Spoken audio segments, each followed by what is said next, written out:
uzuri umukobwa ugapfubirana n'umusore umaze imyaka 18 asambana muri geto yiwe uzamuje rute?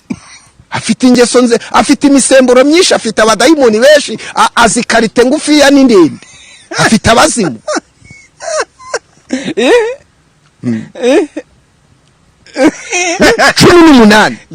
Narongoye nkiri mutoya, nkurera Imana nkiri mutoya, shishikariza n'abajeni muri hano kurongora, kuko aba bakobwa mubyinana ntabwo ari abo nyoko na so babyaye, ntimwose ibere rimwe, mubaterete mubarongore mu izina rya Yesu.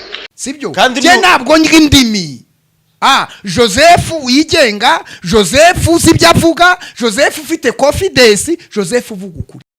Ejo tariki ya mbere Ukwakira uyu mwaka wa 2023 Ribu yafunze Pastor Elimana Joseph uzwi ku izina rya Yongwe, akurikiranyweho icyaha cyo kwihesha ikintu cy'undi hakoreshejwe uburiganya bizwi nka escroquerie mu rurimi rw'igifaransa.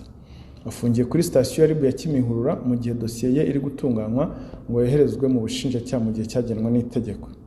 Igihano giteganyijwe kuri iki cyaha kigaragara mu ngingo y'174 y'itegeko riteganya ibyaha n'ibihano muri rusange.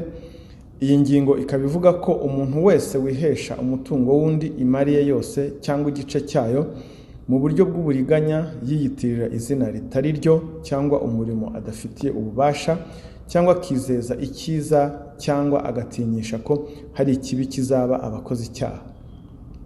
Aramutse rero abihamijwe n'urukiko iki cyaha cyo kwihesha ikintu cy'undi hakoreshejwe uburiganya, yahanishwa igifungo kitari munsi y'imyaka 2 ariko kitarenze imyaka 3, ndetse yakiyongeraho n'ihazabu y'amafaranga y'u Rwanda atari munsi ya miliyoni 3 atarengeje na miliyoni 5.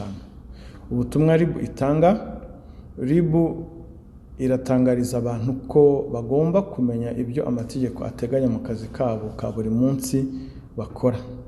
Kubahiriza amategeko nibwo buryo bwiza burinda buri muntu wese gukora ibyo akora atekanye, atagirana ibibazo n'amategeko. Murakoze.